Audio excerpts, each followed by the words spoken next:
Continuamos con la gestión de programas. En este caso vamos a ver la gestión de stakeholders o interesados en el programa. Tenemos aquí estos procesos agrupados en tres partes. La primera, que es la identificación de stakeholders, va a comenzar con la identificación de los patrocinantes, las personas que van a dar el dinero o el sustento para la ejecución del programa. Vamos a identificar también a los gobernantes, las personas que van a tomar decisiones acá. Vamos a identificar a los gerentes, personas que van a manejar el programa como tal. Vamos a identificar los miembros del equipo, las personas que van a ejecutar el trabajo necesario para poner en marcha el programa. Vamos a identificar la organización que va a dar los fondos, en caso que sea necesario. Si los recursos no son propios, hay que identificar qué organización va a dar los fondos para este programa. Vamos a identificar la organización ejecutora en caso que vayamos a subcontratar o tercerizar lo que es la ejecución de este programa. Vamos a identificar la oficina de programa o como se conoce PMO, si vamos a tener una oficina de gestión de programas o una oficina de gestión de portafolio, de proyectos, etcétera. Vamos a identificar a los clientes. ¿Quiénes son los clientes de este programa? Y vamos a listarlos acá. Vamos a identificar a los proveedores, todos aquellos terceros que nos van a ayudar a que este programa se haga realidad. Vamos a identificarlos. Muy importante, vamos a identificar los organismos reguladores, las personas que gestionan la calidad, por ejemplo, o los miembros del gobierno del país o de cualquier otro organismo que regule la ejecución de este programa como tal. Por ejemplo, si se trabaja con fármacos, si se trabaja con servicio al cliente, etcétera, hay algunas regulaciones que cumplir. Hay que identificar a los competidores. Todo programa tiene un competidor y entonces tenemos que estar muy claros de quiénes son.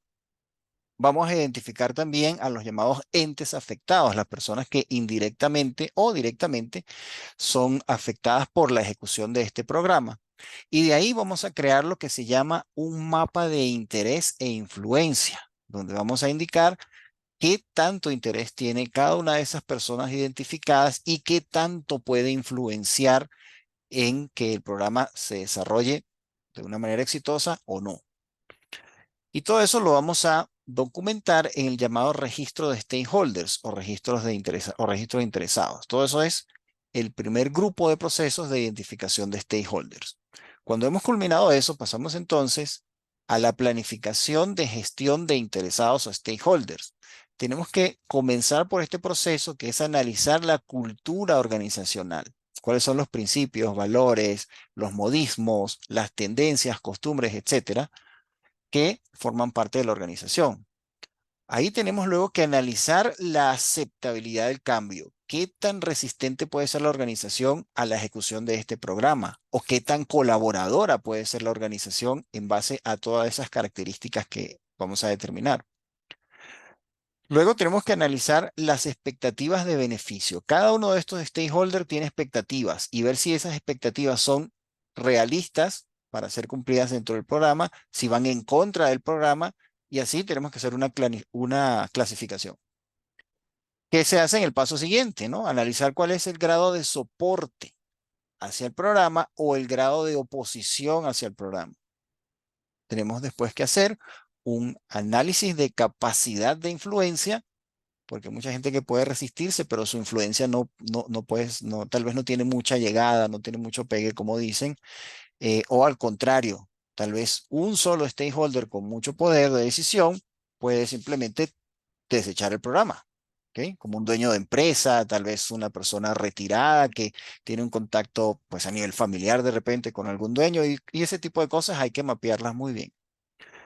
Bien, tenemos que definir las acciones a tomar para cada uno de estos interesados y stakeholders. Cuando ya tenemos identificado quién se resiste y quién apoya, ¿qué vamos a hacer para transformar esa situación? Y eso se traduce después en medidas para cada uno de esos stakeholders, produciendo finalmente lo que es el plan de gestión de los stakeholders. Y en el último grupo tenemos la ejecución de la gestión de stakeholders. Ya cuando tenemos el plan, ponerlo en ejecución. Lo primero es proveer información del programa, distribuir la información que nosotros hemos definido para cada grupo de stakeholder o inclusive para cada stakeholder, para cada interesado, tenemos que darle información de cómo va el programa, hacia dónde va, cuál es el progreso que necesitamos, qué le vamos a dar, etcétera, toda esa interacción. Tenemos que ejecutar las acciones de negociación que sean necesarias, por ejemplo, con un organismo regulador o con un patrocinador, con todos ellos. Y pues hay que calcular las medidas para los stakeholders, para ver qué tanto hemos modificado la participación de ellos. Y esto también pues se lleva en el registro de stakeholders. Con todo esto, hemos revisado lo que vamos a utilizar en la gestión de programas con respecto a los interesados para este dominio de desempeño. Y en el próximo video seguimos con otro dominio más.